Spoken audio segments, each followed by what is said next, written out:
Morgen yoje nobjan sam, pema gezar dom pola, yatsen chogin yodrum nye, pema jun eshik sudran, cordo candro mampecor, ceci jesu da drupci. Ginge laptir sol, gorope masiji hum, hum orgen yuji nubjan sam, pe magezar dom bola, yatsen chogin yodru yei, pe majune shek sudrag, cordo candro mampe cor, ceci jesu da drupci, ginge lopcir shek sol, gorope masigi hum.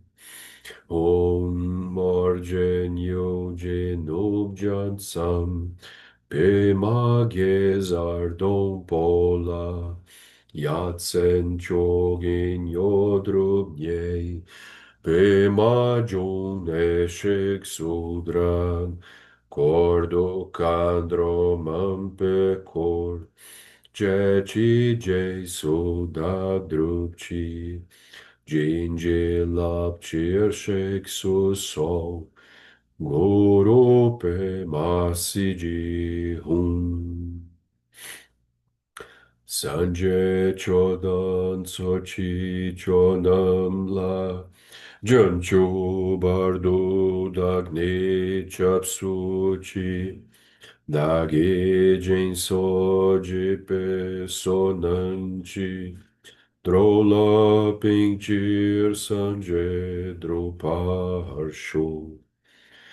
Sanje chodan sochi chonam la, jancho bardo dagne chapsuchi, dagi jinso jipe sonanchi, drola penchir sanje druparsho. Sanje chodan sochi chonam la, jancho bardo dagne chapsuchi, dagi jinso jipe sonanchi, drola pinchir sanje druparsho. Boa noite. E aí, pessoal, deixa eu liberar o áudio aqui. Pronto, áudio liberado. Tudo Tá bem? no espaço aí, Marcelo? Tô no espaço básico de Abirate. O fundo aí. Você viu? É para não mostrar a bagunça que tá aqui atrás de mim. Ai, ai. Cheguei ontem ao Abirate. Tá friozinho aqui, Cláudio. É, eu vou esse fim de semana, já tem que estar preparada psicologicamente. É, parece que vai esquentar um pouco assim. Mas aqui a casinha onde eu fico é mais fria também. Hum, eu ainda tô saindo dessa gripe chata, que ainda não me largou. Uma semana já.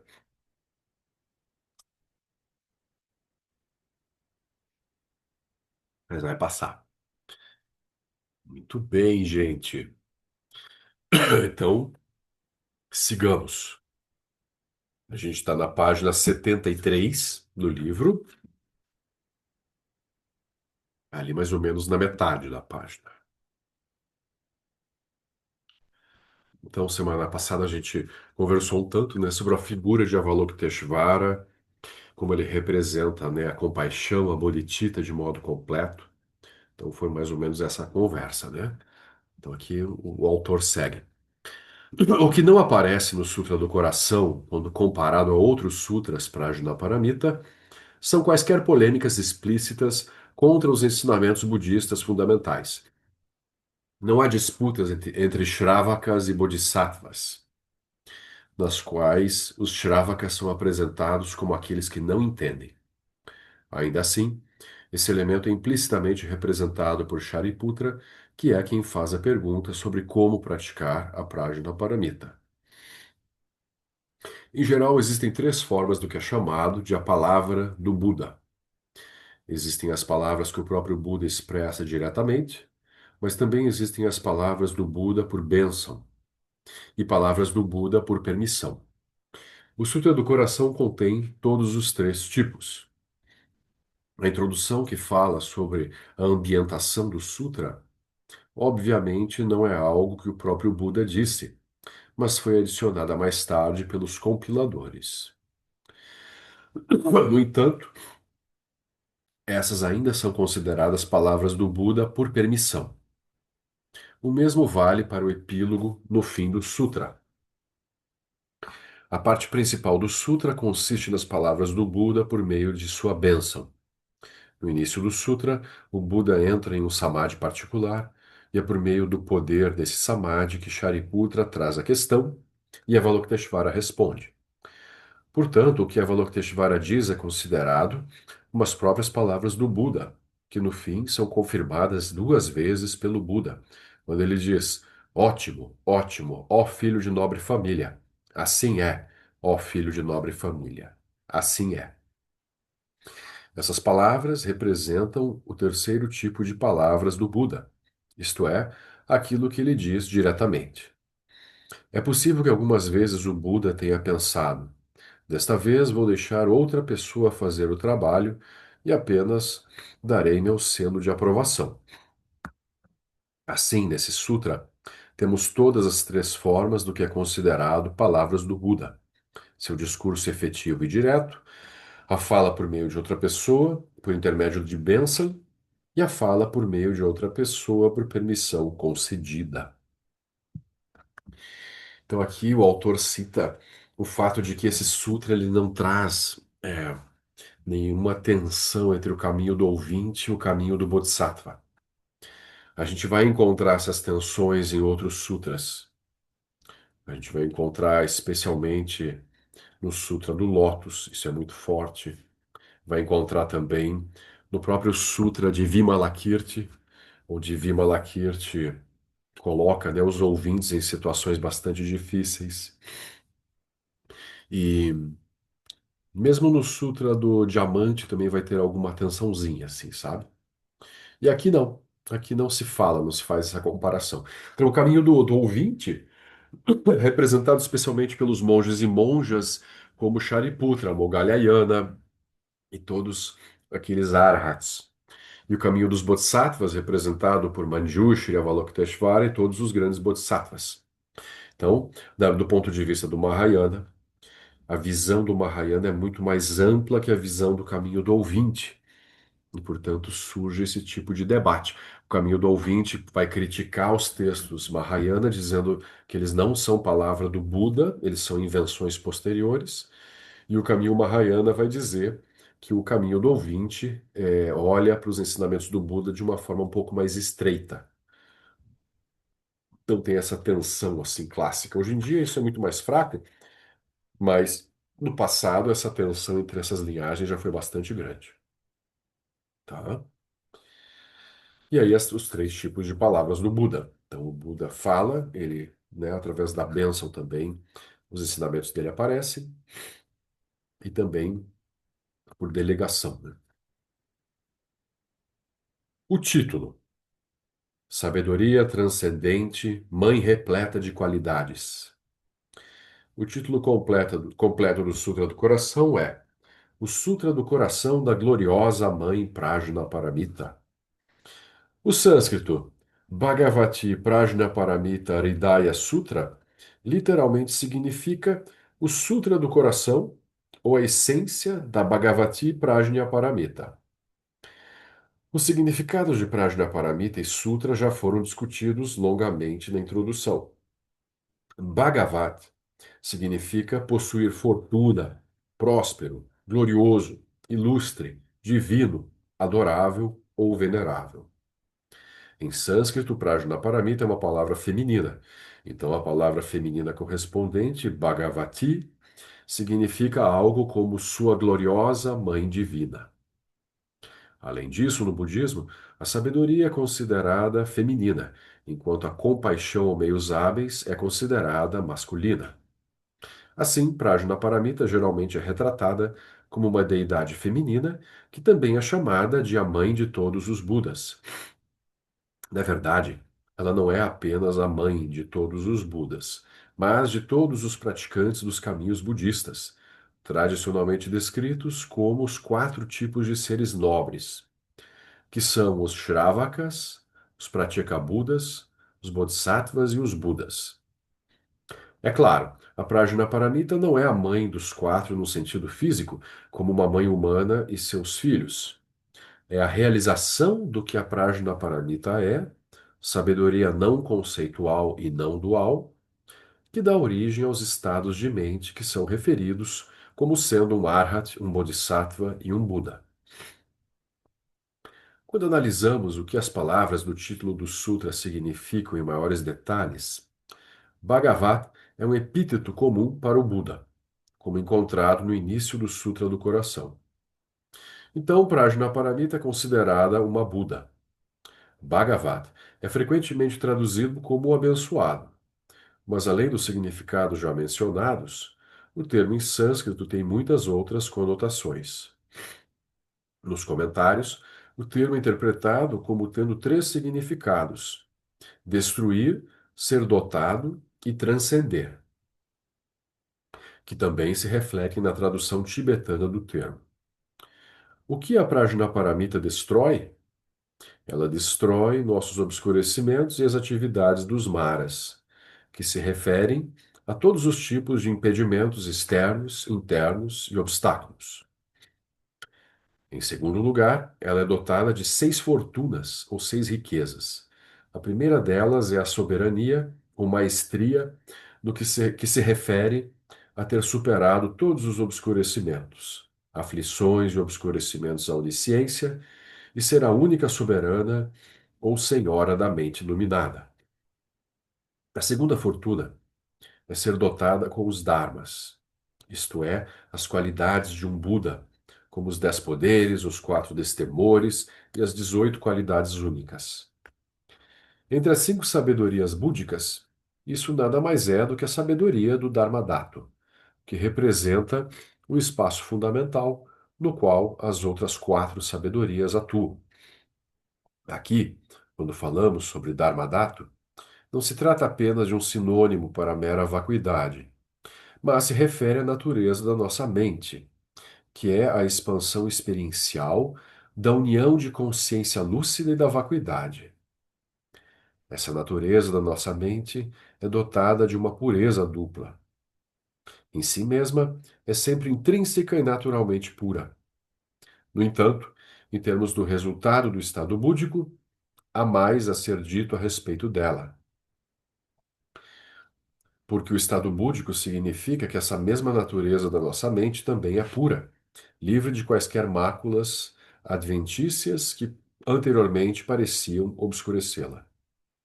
Embora a natureza da mente seja primordial e completamente pura, da perspectiva dos seres sencientes que não percebem a sua pureza, no fim do caminho, parece que há uma pureza adicional, uma vez que a natureza da mente agora é tanto naturalmente pura como também é livre de máculas adventícias. Por exemplo, mesmo que o sol esteja atrás das nuvens, em si mesmo ele é sempre desobstruído. No entanto, em um dia cinzento, da nossa perspectiva abaixo das nuvens, ele está obscurecido.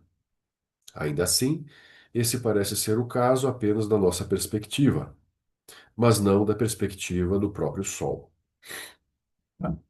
Assim que as nuvens desaparecem, vemos o sol, e nos parece que o sol não está mais obscurecido pelas nuvens.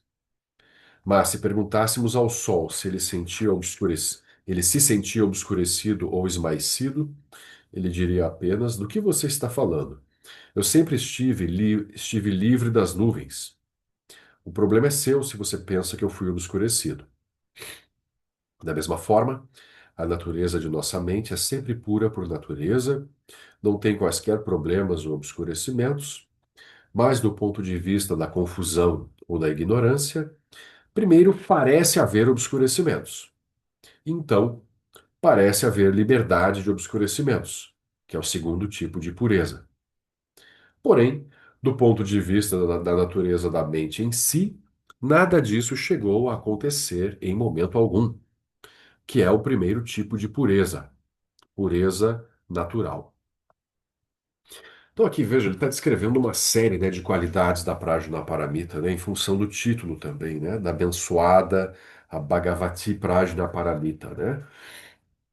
Então, essas seis fortunas, né, uma classificação que geralmente vem lá do Ornamento da Clara Realização, um comentário de Maitreya sobre a Prajnaparamita. Então, é algo assim mais para a gente pegar, né, assim, a essência, né, do que é Prajna, afinal, né? Então, a primeira qualidade a gente viu, ela supera todos os obscurecimentos e é a única soberana ou senhora da mente iluminada. Ou seja, a mente iluminada se baseia em Prajna. E a segunda fortuna é dotada com todas as qualidades dos Budas. Então ele descreveu longamente essa segunda qualidade, e especialmente com esse exemplo do sol, em que a sabedoria sempre esteve disponível, mas obscurecida pela confusão, ela não se manifesta, né, de modo completo. Então, pronto, a gente consiga superar os obstáculos, a sabedoria brilha naturalmente. A terceira qualidade ou fortuna é a fama, que se refere aos dois kayas da forma de um bodhisattva, de um Buda. A qualidade acima de pureza dupla do Dharmadhatu representa o Dharmakaya, que é completamente inacessível e não pode ser percebido por ninguém, exceto por um Buda. Fama indica como os Budas são conhecidos no mundo, que não é por meio do Dharmakaya, mas sim dos Kayas da forma. Entre as cinco sabedorias, essa qualidade corresponde à sabedoria semelhante a um espelho. Então, lembrando, né, o Dharmakaya é o corpo do Buda de pureza primordial, que não tem uma forma física e não se manifesta de um modo perceptível aos seres sencientes. Já o Nirmanakaya e o Sambhogakaya são os corpos do Buda que se manifestam para os praticantes, né, como os Nirmanakayas, e os Sambhogakayas se manifestam para os bodhisattvas mais avançados no caminho. Então, a gente tem esses três corpos do Buda, né? Então eles estão aqui também. Ou seja, a Prajnaparamita também é a base para o surgimento dos corpos do Buda. Então, a quarta fortuna ou riqueza é glória, que se refere à sabedoria da igualdade. A quinta é sabedoria, que se refere especificamente à sabedoria discriminativa. E, por fim, a sexta é esforço, que se refere à sabedoria que tudo realiza. Em suma, as seis fortunas ou riquezas da Bhagavati Prajnaparamita consistem nas cinco sabedorias búdicas e na liberdade de todos os obscurecimentos. A primeira fortuna. Assim, essas seis qualidades representam uma versão estendida das duas qualidades clássicas do estado búdico: eliminação consumada e realização consumada, sendo que a última é dividida nas cinco sabedorias. Entre essas cinco sabedorias, a sabedoria do Dharmadhatu não é nada além da natureza fundamental da mente, como ela é, que é espacialidade e luminosidade inseparáveis. No termo sabedoria do Dharmadhatu representa a qualidade da mente de espacialidade infinita, na qual não há nada que se agarrar, enquanto sabedoria se refere à qualidade de consciência lúcida ou estado desperto. A sabedoria semelhante a um espelho significa que a sabedoria de um Buda é capaz de ver tudo de forma muito clara e sem confusão. Todos os fenômenos são refletidos na sabedoria do espelho, exatamente como em um espelho. Como um espelho, essa sabedoria é completamente imparcial em relação a qualquer coisa que apareça nela e não tenta possuir qualquer coisa. Ela não pensa, esse sou eu, isso é meu, isso é o outro, isso é bom ou isso é ruim. A sabedoria do espelho apenas mostra o que está lá, um tipo panorâmico de pura consciência. A sabedoria da igualdade destaca ainda mais a noção de ser imparcial. Na sabedoria de um Buda, não há eu ou outros, não há bom ou ruim, não há sujeito ou objeto. Essa sabedoria não inclui apenas a qualidade cognitiva da ausência de tendências, mas também a qualidade emocional ou afetiva de igualdade. Isso significa ter uma mente imparcial com relação a todos os seres sencientes, sem distinguir entre eu e outro, ou seres agradáveis e desagradáveis. Em outras palavras, isso se traduz como uma compaixão sem referenciais que tudo abrange. A sabedoria discriminativa tem o sentido de que, embora não haja tendências com relação ao que quer que apareça na sabedoria do espelho, ainda há uma discriminação clara, como um cristal, de cada detalhe de cada fenômeno. Na verdade, não ser tendenciosa é o que permite e aumenta essa clareza afiada de percepção, que também aparece em nossa experiência comum. Se tivermos alguma ideia fixa e tendenciosa sobre alguém, assim que a pessoa aparecer, nós nem mesmo olharemos adequadamente para os detalhes de sua aparência, mas focaremos a nossa própria imagem mental tendenciosa dessa pessoa, o que, é claro, não reflete realmente como essa pessoa de fato é. Do mesmo modo, se não tivermos tendências ou ideias rígidas sobre alguém ou sobre algo, podemos ver claramente o que está acontecendo em cada situação e também o que está acontecendo nas mentes de outros seres sencientes e o que eles necessitam. Essas quatro sabedorias, até agora, podem ser resumidas nas duas categorias de conhecimento e motivação. A última sabedoria que tudo realiza é a que leva os Budas a efetivamente fazerem algo sobre tudo isso. Eles veem tudo muito claro e precisamente, sem qualquer tendência. Por verem a igualdade de si mesmos e dos outros, eles também veem que os seres sencientes sofrem devido à ignorância sobre o seu verdadeiro estado, o que leva os Budas a fazerem algo sobre esse sofrimento. Portanto, a sabedoria de um Buda não é apenas saber tudo sobre tudo e em seguida recostar-se e deixar o mundo rolar por conta própria. Significa saber tudo sobre sofrimento e felicidade, incluindo suas causas, ter a motivação de beneficiar os outros por meio desse conhecimento e também ter o poder de realizar esse benefício. Esses três elementos devem ser reunidos, ou a sabedoria búdica não trará benefícios. Apenas saber de tudo não ajuda ninguém. Mesmo que tenhamos motivação para ajudar outras pessoas, apenas ela também não as ajuda de verdade. Precisamos ter tanto conhecimento como os meios para ajudar os outros de uma forma poderosa e eficaz. Todos os três reunidos constituem um Buda, que é o que Bhagavat significa. Ser dotado de todas essas qualidades e também livre de todos os obscurecimentos e obstáculos para que elas possam se manifestar. Importante entender que as cinco sabedorias búdicas não são cinco entidades diferentes ou qualidades estáticas de uma entidade, mas representam vários processos que cooperam e se complementam, representando as principais atividades funcionais da única sabedoria não conceitual de um Buda.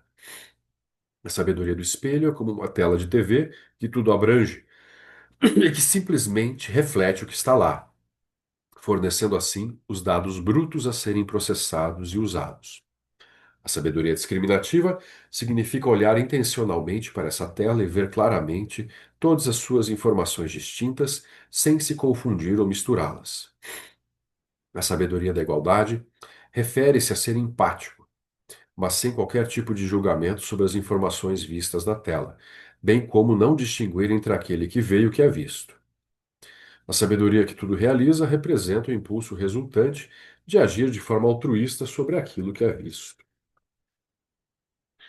Assim, a A sabedoria búdica não conceitual reflete todos os seres sencientes e fenômenos dentro do campo de atividade de um Buda, sem qualquer tendência e preocupação pessoal. Sabedoria do espelho.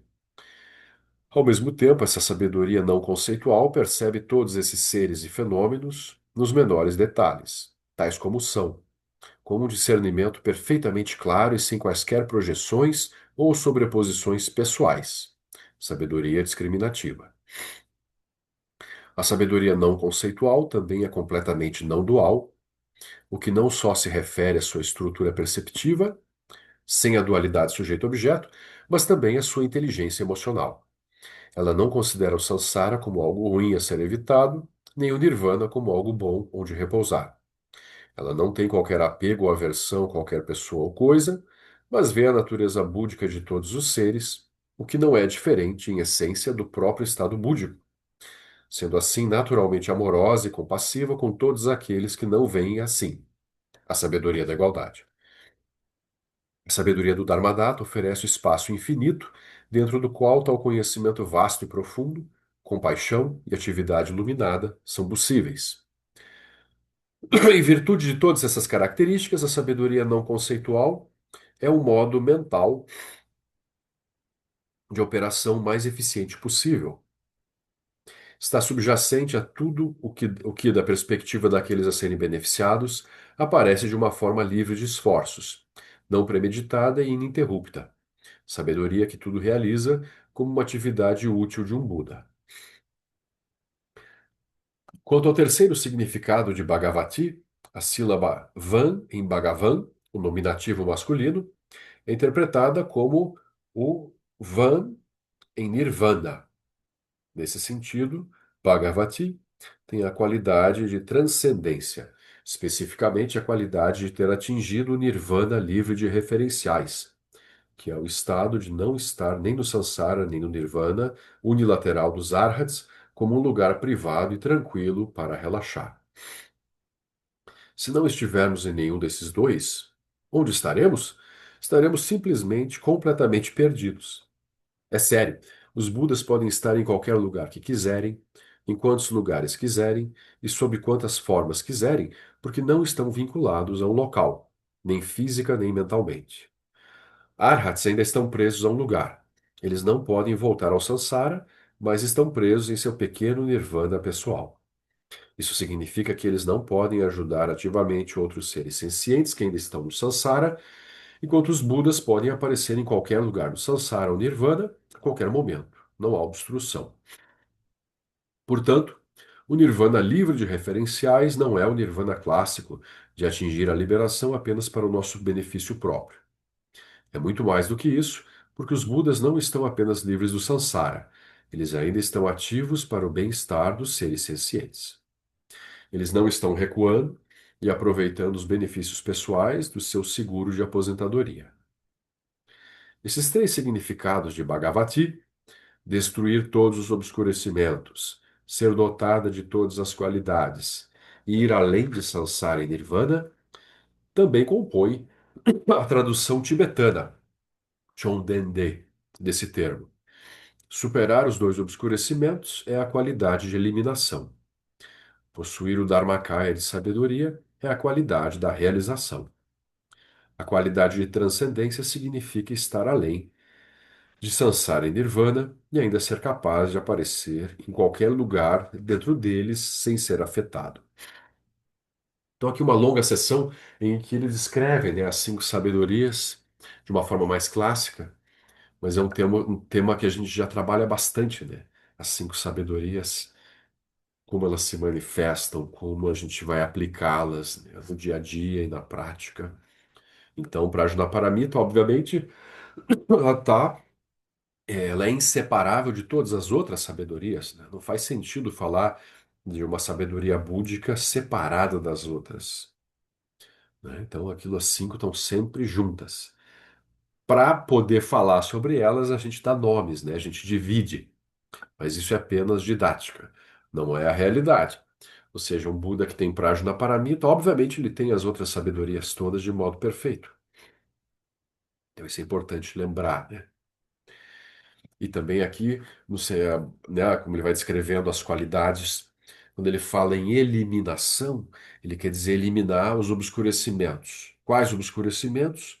Emocionais, aflitivos e cognitivos. Essas duas classes de obscurecimentos serem superados, né? As emoções perturbadoras, os kleshas, e os obscurecimentos cognitivos sutis, que são mais difíceis porque eles estão embasados na dualidade, né? Assim, de um modo mais profundo. Por exemplo, a noção de tempo, a noção de espaço, a noção de existir num corpo. São todos obscurecimentos cognitivos mais difíceis de eliminar. Mas o Buda, ele eliminou completamente essas classes de obscurecimentos e manifestou todas as qualidades. Então, tem longas listas de qualidades dos Budas. Então, de novo, o Taratantra descreve isso mais em detalhes, assim. Aqui ele só citou, né, os destemores, as qualidades. Então, são longas listas, assim, em que os Budas, a gente vai entendendo melhor como que operam os Budas em meio ao mundo. Tá? Então, dessa sessão longa aqui, alguém quer perguntar alguma coisa? Marcelo, você pode falar um pouquinho mais sobre essa sabedoria discriminativa, que é a que eu tenho mais dificuldade assim de entender? Que é a própria Prajnaparamita, né? Então, a tradução de Prajna é traduzida como discriminativa. Por quê? Porque a Prajnaparamita é uma capacidade de entender as coisas nos seus detalhes. Ou seja, a Prajna vê o surgimento por originação dependente de tudo e, portanto, vê a vacuidade de tudo. Então, Prajna é uma inteligência que analisa, que discrimina as coisas adequadamente. Então, ela sabe separar direitinho como que um fenômeno surge por certas causas e condições e como que outro fenômeno surge por outras causas e condições. E entendendo esse nível relativo, ela também entende o nível definitivo, absoluto, que é a vacuidade desses surgimentos. Então, é nesse sentido que se usa esse termo, né? Discriminativa. Então, veja que Prajna, como a gente viu, a base dela é o próprio, né, sabedoria de Dharmata, o Dharmadato, né, espaço básico dos fenômenos. Então, da cor branca, né, a gente poderia dizer, da sabedoria de Dharmata, dessa base, né, brilham as outras sabedorias. E aí, Prajna da cor vermelha brilha como sabedoria discriminativa, entendendo tudo, compreendendo como que as coisas vão se construindo de forma vazia, e com isso, a sabedoria discriminativa, o Lama dá aquele, usa esse termo, né, assim, estruturar. Né? Lembram no nosso quadro de sabedorias? Então, a cor vermelha, o Lama deu assim a qualidade de estruturar, porque quando a gente conversa com outras pessoas e quer ajudá-las, quando a gente consegue fazê-las entender um pouquinho do Dharma, ou seja, eu estou estruturando o fluxo mental daquela pessoa a partir da visão do Dharma. Isso é sabedoria discriminativa. Eu estou mostrando para ela como que as coisas se constroem, como que as coisas são. Então, lá na cor azul, na sabedoria do espelho, eu apenas acolhi, ouvi, 100% sem julgar, sem alterar.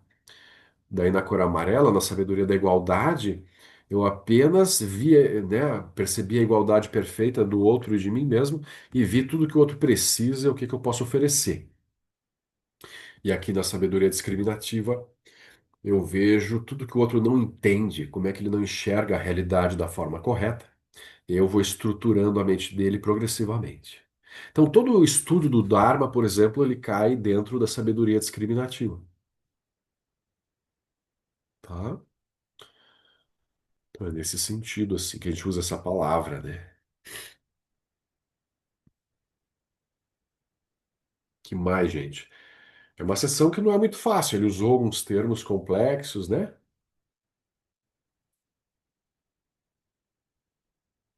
Pode-se dizer que através dela surge a lucidez, né? A Mariana pergunta. Com certeza, Mari. É, a lucidez, que seria esse estado, né, desperto em meio ao mundo, ela vai se manifestando pelo cultivo das sabedorias, e especialmente a Prajnaparamita. É como se a Prajnaparamita, ela está sendo para nós a porta de entrada para realizar as outras sabedorias também.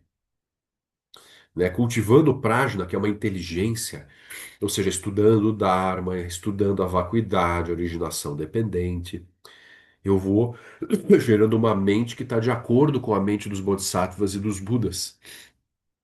Então a lucidez vai se instalando sim na medida em que eu pratico o Prajnaparamita e as outras sabedorias vão brotando naturalmente também. Quando a pessoa pratica Prajna, aí a sabedoria do espelho vai ficando mais fácil, a sabedoria da igualdade vai ficando mais fácil, o reconhecimento da sabedoria de Dharmata vai ficando mais fácil e também da sabedoria da causalidade vai ficando mais fácil. Isso mesmo, Prajna é uma porta de entrada, assim, né, para a realização perfeita das qualidades da mente búdica. Tá bem? Marcelo, Oi, Pedro. é, é, entrei aqui, não sei se a Cláudia respondeu aí a pergunta toda, Cláudia. Você tinha mais alguma coisa ou finalizou? Finalizou. É, se você puder também falar um pouquinho sobre a relação dos cinco venenos com as cinco sabedorias e como que, às vezes, justamente o nosso veneno pode ser a porta para a gente entrar naquela sabedoria, né? Se a gente É, tem, sei lá, veja, inveja, vai ter a sabedoria correspondente, né? Imagino que seja da aí tem causalidade. longas listas de assim, sabe, de relações no budismo, né? Entre as cinco sabedorias e os cinco venenos, os cinco skandhas, os cinco elementos. Ou seja, tem assim similaridades, né, entre grupos assim de classificações. Então, por exemplo, a sabedoria do espelho, como ela não se altera diante de qualquer coisa que o outro projete, ela purifica a raiva. Então, ela está associada à purificação da raiva como um todo. Por quê? Porque quem tem sabedoria do espelho não sente raiva. Como é que vai sentir raiva? A mente simplesmente reflete o que surge, não julga, não critica, não tem mais nenhum estresse, né, diante do que o outro está projetando. Então, aí no caminho tântrico, assim, nas práticas tântricas, vai se dizer: quanto mais situações que me gerem raiva, mais probabilidade de eu realizar a sabedoria do espelho. Então, o Tantra, ele procura mergulhar nas emoções perturbadoras para realizar sabedorias no meio das emoções perturbadoras.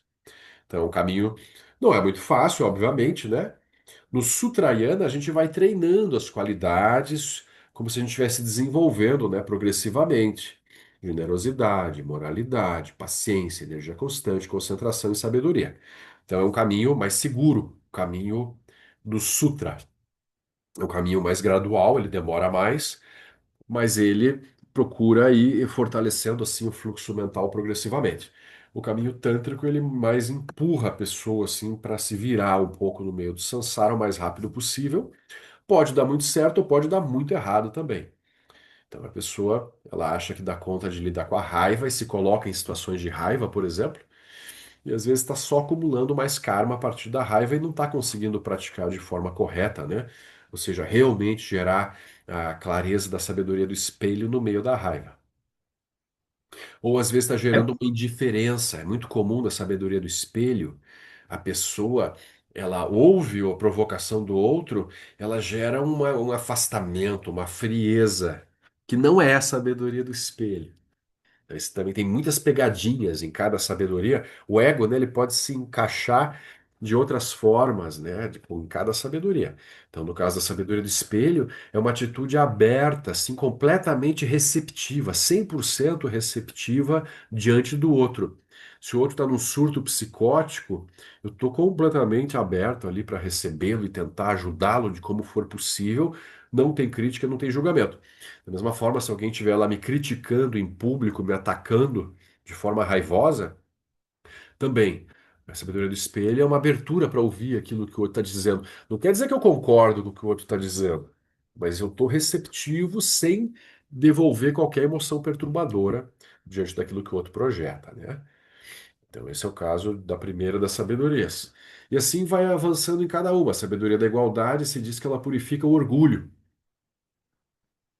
Ou seja, se eu vejo realmente o fato que todos os seres têm exatamente o mesmo direito de ser felizes e superar o sofrimento, eu vou ter orgulho de quê? Eu vou me achar melhor ou superior a quem? Não faz o menor sentido o orgulho.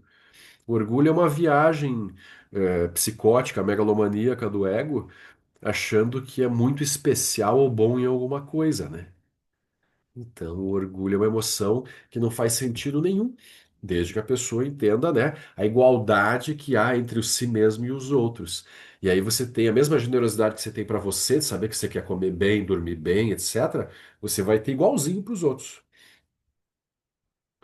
Então, mesma coisa. Sabedoria da igualdade, quando eu pratico, ela vai atravessando o meu orgulho. O Então, orgulho é exatamente isso, é exatamente o antídoto, a antítese da sabedoria da igualdade, né? Você se acha muito superior, muito melhor do que o outro. Melhor você já está diferente, você não está igual, né? Você já é algo. tem uma diferenciação do dual, né? Ou seja, a dualidade promove as diferenciações que a gente constrói entre nós e os outros. E aí, dessas diferenciações, quando eu estou me dando bem, eu me acho, né? Grande coisa, última Coca-Cola do deserto, para intoxicar de vez e matar a pessoa no deserto, né? O último biscoito recheado do pacote, para também acabar com a pessoa, aquela gordura hidrogenada lá, diabética. Então, a gente vê isso assim, né? Tinha que ser assim, você é o último brócolis orgânico, né, da feira. Você chegou na feira, tem o último brócolis que não compraram. Aí sim, né? É um elogio, né, para a pessoa assim. Esse é elogio, né, de gente mais natureba, né? Nossa, você, para mim, é o último brócolis da feira, não é? Então é isso. Se eu tenho essa igualdade, eu não vou ter orgulho por nada, eu simplesmente faço, né, o que eu tenho que fazer. Porque eu vejo assim, eu tenho algumas qualidades, o outro tem outras, o fulano tem outras, todo mundo é diferente. Como é que você vai comparar alho com cebola? Alho é melhor ou pior que cebola? São diferentes, eles têm funções diferentes para temperar a comida ou para usar para outra coisa. Então todas as pessoas são diferentes nas suas qualidades. Então como é que eu posso dizer que eu sou melhor que alguém? Eu sou diferente, não dá para comparar, né? Então quando a gente reflete mais sobre isso, vai ficando meio claro assim que há uma igualdade geral entre todos os seres. Mesmo seres de quem eu não gosto, né? Eles têm o mesmo direito a serem felizes e a superarem o sofrimento que eu tenho. Né? Eles podem não concordar comigo sobre o que que eles deveriam fazer, né, para alcançar essa felicidade, mas eles estão no mesmo barco, todo mundo no mesmo barco. No reino dos deuses, lá eles estão se achando o máximo e também eles estão lá num bem-estar temporário que daqui a pouco vai acabar e vai cair. Os seres dos infernos estão se achando horríveis lá, eles também, aquilo vai passar, eles vão melhorar. Então é a experiência cíclica, né? Então, o que que você vai achar que você está bem? Quando você estiver bem, ótimo, então pratique, aproveite que está bem agora, que você não está, né, apertado pelo samsara demais, e avance o máximo que você puder na prática para quando vierem os desafios, né? Essa seria uma atitude mais sábia, né? Ter igualdade. Aí você tem a sabedoria discriminativa, né, para Paramita, que é justamente a sabedoria que purifica o desejo e o apego.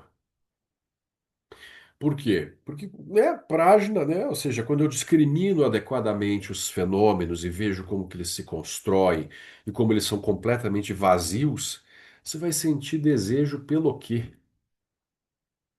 Aquilo é apenas uma construção luminosa, temporária, como se fosse uma miragem, uma projeção na tela de cinema, assim, né, de uma imagem luminosa.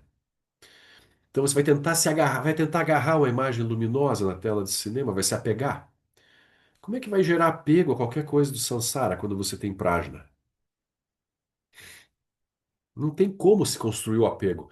O apego só se constrói quando há confusão, quando há dualidade. Eu dou valores fixos e sólidos às coisas, às pessoas, aos lugares. Aí eu, né, vou classificando. Meu isso, meu pai, meu irmão, meu filho, minha mãe. Então, os meus, né? Eu e meu, né, são super fortes na construção do samsara.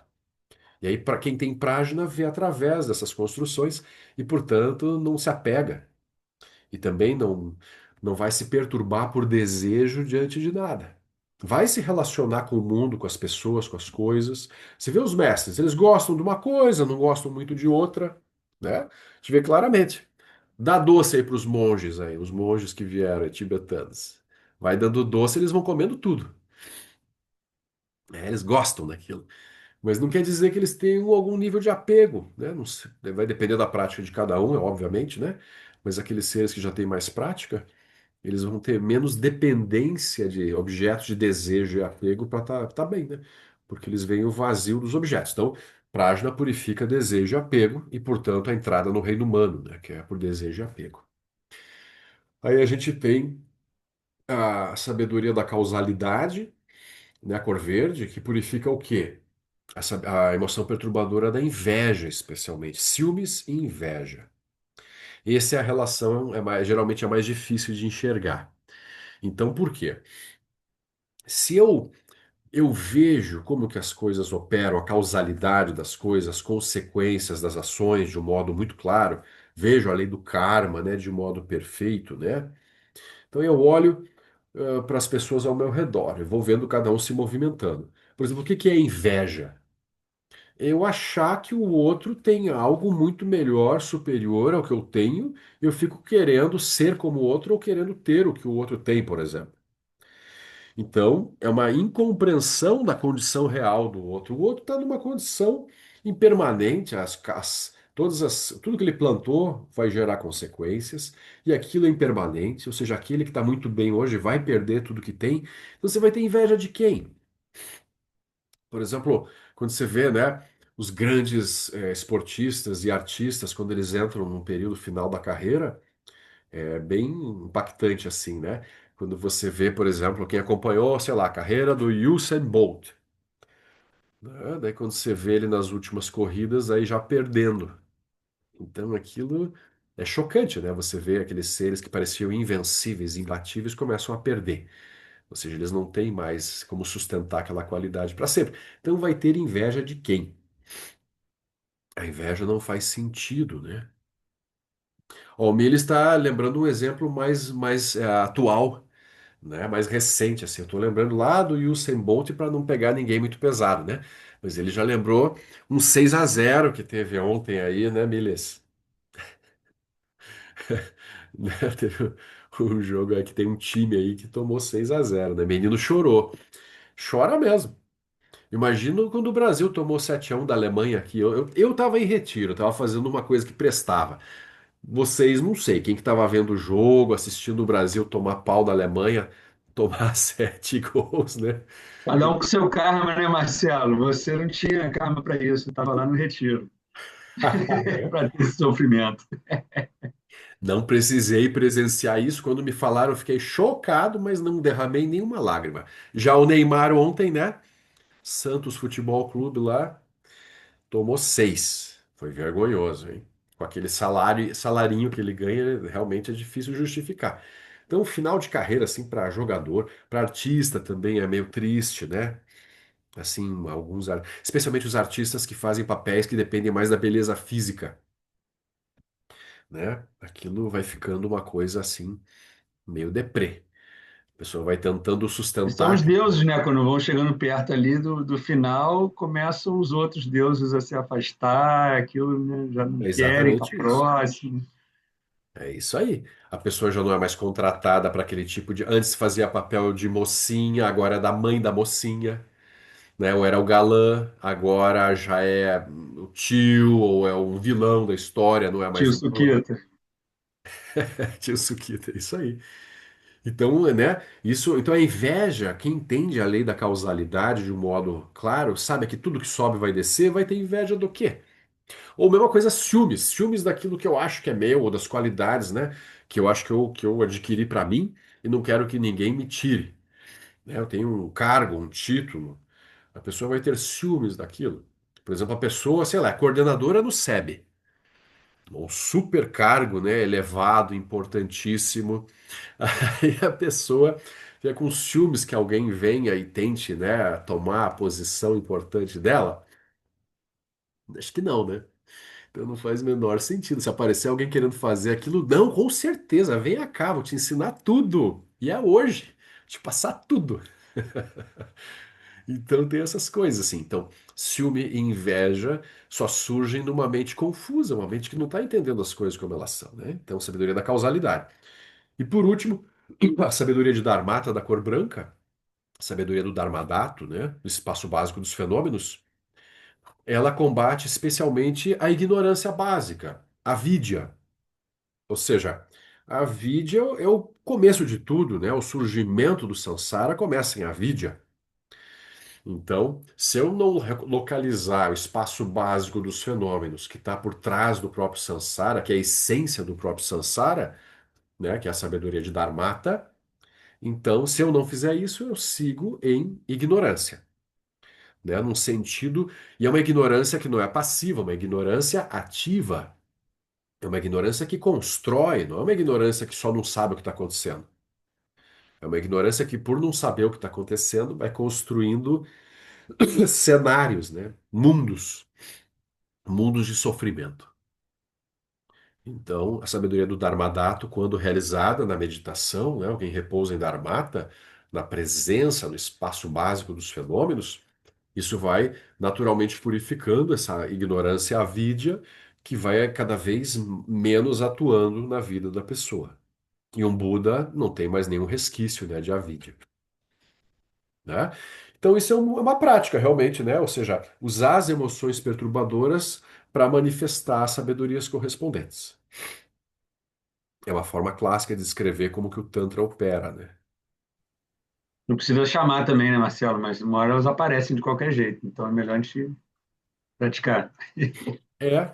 Não, veja, como todos nós já temos um exemplo ou outro dessas emoções perturbadoras, né, ao longo da vida, eu tenho certeza que se cada um pegar um caderninho e tentar elencar 10 situações na vida em que caiu na raiva, em que caiu no desejo, apego, no orgulho, nos ciúmes. Cada um vai ter, né, suas 10 situações, né, de cada emoção perturbadora, assim, né? Alguns talvez não tenham 10, né, de uma coisa, talvez tenham só 8, não sei, né? Eu acho que vai dar 10 10. no dia, 10 por dia, né? Para estar mais para 10 isso, por né, dia, Marcelo? né? Aí já é mais, uma coisa mais realista, né, Pedro?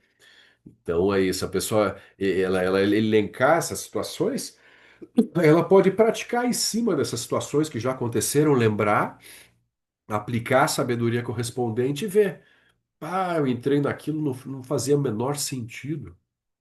Eu estava completamente deludido, né? Estava num surto delusório. Por isso que a pessoa me arrastou para a raiva, por exemplo. Então, esse é o trabalho, né? Praticar com as sabedorias para ir atravessando as emoções perturbadoras, sim. Né? Especialmente Prajna. Como eu falei, Prajna é a nossa porta de entrada. Então, ela a gente usa Prajna, né, para praticar em cima de todas as emoções perturbadoras. Né, as principais e também todas as derivadas, que daí vai ter nuances, né? Outros tipos de comportamentos que também são perturbadores. Então, é isso. Obrigado, Marcelo. Imagina. É, e tem essas associações todas, né? Tem essas associações com as consciências também, né? As consciências que são purificadas por cada sabedoria. Tabelas e mais tabelas, que são mais ou menos importantes, não são tão importantes. A gente tem que realizar sabedoria primordial, que libera tudo de uma única vez. A gente nem precisa, né, andar por todos esses detalhes. Pode andar também, também é didático. Mas se a gente avançar, né, no sentido, que é o método que o Lama sempre propôs, né? A pessoa estuda e pratica bastante prajna e avança para a presença, né, natureza primordial, liberdade natural da mente. Pronto, acabou, resolve, se libera. É assim o caminho mais curto, né? Mas é claro, a gente vai também, enquanto não realiza de modo perfeito essa ausência de conceitos, a gente vai trabalhando com conceitos também que favorecem a prática, como esses todos aqui. Tá? Toda essa classificação e detalhamento. Muito bom. Então, essa sessão foi meio longa, a gente vai ficar por aqui. Eu não vou começar a próxima sessão, viu? Semana que vem a gente finaliza ali o coração da mãe. Então está lá no título, né? Bhagavati Arya Prajnaparamita Hridaya Sutra. Então tem um nome longo em sânscrito, né? Então ele está detalhando cada termo, né, do nome do sutra. Então os títulos são super importantes. Lembram? A gente já viu sobre isso que muitos mestres dizem que para bom entendedor só o título já basta. Então o título já introduz todo o conteúdo. Tchum. Pessoa lê lá, Grande Sertão, Veredas. Pronto. Já enxergou aquele universo todo, só com o título. Né? Mesma coisa aqui, né? Sutra do Coração da Prajnaparamita. Uau! Medita só sobre o título e se ilumina. Tô brincando, mas é verdade. Isso são chaves. São chaves. Cada item dos sutras é uma chave para a liberação. Né? De novo, a gente pode ficar precisar de mais discursividade, né? Ou menos discursividade. Depende do quanto que a gente consegue se esvaziar diante do ensinamento e assim ter aquela mente de principiante, né, que o Shunryu Suzuki falava, que olha para a coisa assim com uma simplicidade de modo direto, sem complicar. Né? Isso depende de um vaso mais vazio, um pote menos cheio. O pote cheio atrapalha a gente, não atrapalha? A gente está cheio de ideias e certezas e condicionamentos. A gente sabe das coisas, né? Então, assim, a gente entra no budismo e a gente ouve, entende, mas meio que concorre com os ensinamentos, porque a gente já tem muitas certezas sobre a vida que a gente carrega há muito tempo. Então, o pote cheio ele demora um pouco mais, mas vai acontecendo, vai se esvaziando. O Dharma vai fazendo o papel dele progressivamente, assim. Como o Lama diz, é como um exemplo que ele dava, né? Uma baleia que foi arpoada. Ela pode nadar, tentar fugir, fugir, fugir, mas ela não vai conseguir mais escapar. Então a gente que já ouviu o Dharma, a gente está arpoados, assim. Então a gente pode se debater no samsara e perder tempo aqui, perder tempo ali, correr para cá, correr para lá, mas ele vai corroendo por dentro, né? O Dharma vai fazendo. Nesse sentido, a prática da meditação é fundamental, né? Porque senão o Dharma acaba sendo mais conceitos num pote que já está cheio e se É. perde, né? Se a pessoa conseguisse apenas ouvir, e guardar o conceito, Cláudia, e já conseguisse aplicar no dia a dia aquilo, por exemplo, assim, ah, legal, sabedoria do espelho, saquei, entendi. E aí, quando ela vai conversar com alguém, ela consegue se colocar nessa posição de sabedoria do espelho, aí não precisa meditar. Já está treinando no meio da ação, né, do acontecimento. Mas a maioria de nós não consegue fazer isso assim, né? Só com um conceito partir direto para a ação. É como se a gente tivesse que treinar aquilo, repetir aquilo mentalmente, né, no simulador de voo, que a meditação é como se fosse um simulador de voo. Eu vou repetir aquilo muitas vezes para, enfim, conseguir fazer mesmo em meio às circunstâncias. Mas só para entender que a meditação em si, ela não é assim uma coisa ela em si obrigatória, né? Se eu recebesse a visão e enxergasse, eu não precisaria meditar. Mas como em geral a gente recebe e não enxerga bem, ou enxerga um pouquinho e esquece depois, aí eu preciso repetir aquela visão, que aí é o sentido da meditação, né? Familiarização com algo que me foi transmitido. Eu vou repetir muitas vezes, familiarizando a mente com aquela visão, aquele conhecimento. Aí sim. A meditação é essencial porque a maioria de nós, a gente, né, não consegue realizar aquilo de saída, assim, né, instantaneamente. Tem algumas coisas que vão. A pessoa vai numa palestra, ouve algumas coisas do Dharma, sim, sim, claro, isso faz todo sentido e já sai olhando com aquele olhar para a vida, né? Algumas fichas caem de imediato, sim. Então é bem interessante isso. E outras não, outras vão demorar mais. Aí tem que ter prática, tem que ter meditação. Muito bom. Então é isso, né, gente? Aí seguimos semana que vem. E amanhã tem um estudo do Caminho Simples para quem estiver acompanhando. Tá no começo ainda, né? Tá bem interessante. Em setembro vai ter o curso aqui, um mini retiro de final de semana, né, do Sutra do Diamante. Mas antes disso, antes do curso, eu vou passar no Rio também mais uma vez, acho que eu vou ficar 2 semanas aqui, daí eu fico quase duas no Rio. Então, fora a segunda que vem, daí daqui a pouco eu já vou pro Rio também, daí a gente faz presencial, né? Que sempre é melhor, né? Sempre é melhor quando dá. Bem, para quem vier final de semana aqui no Abirate, estaremos aí, né? A gente vai até subir. Hoje eu fui com o pedreiro Daniel dar uma olhada num lugar que talvez fosse bom para fazer a casinha de retiro. Aí encontrei um lugar que não é distante demais da caixa d'água lá, de onde precisa, né? Que tá mais fácil de fazer um platôzinho e abrir o espaço lá para casa. Acho que vamos fazer em breve aí. Vamos começar. Bom, né? Então tá, queridos. Maravilha, muito bom. É. Oi? Muito bom a gente começar a casinha de retiro. Feliz. É. E aí começa também, vai fazer as rifas, né? Pra gente também arrecadar recursos para casa de retiro. E daqui a pouco tá andando aí, isso aí. Fazer, claro, uma construção super simples, né? Se vender o Ah, Buda da Mickey por menos de R$ 1 milhão, eu vou estar achando muito né? Eu desfecho de acho. trabalho muito ruim. O preço nem, não tem nem como estimar, né? Mínimo, mínimo, Inestimável, mas, inestimável. né? De alguma forma tem que repassar, né? Para as pessoas. Vamos Brincando, ver as desculpa a rifas, gente bagunçar como aí. é que andam. Isso aí. Que os méritos deste encontro se expandam e toquem a todos, que o Mestre Universal da Paz e da Compaixão, Sua Santidade o Dalai Lama, juntamente com todos os mestres de todas as tradições que veiculam esta mensagem, tenham longa vida, que todos estejam a salvo de gerar pensamentos negativos, obstáculo mais destrutivo, que estes pensamentos nunca surjam em nossa mente e que todos os seres também estejam livres de pensamentos negativos. Ken lop cho song ring lo che zam ling sa sun cha par dro jo chok sun ang wadang medrau do sung elek show. Então, boa noite para nós. Obrigado, Boa noite. Marcelo. Melhoras aí, querido. Melhor assim. Obrigado, Beijo. Boa noite. gente. Vai Obrigada, passar. Marcelo. Obrigado.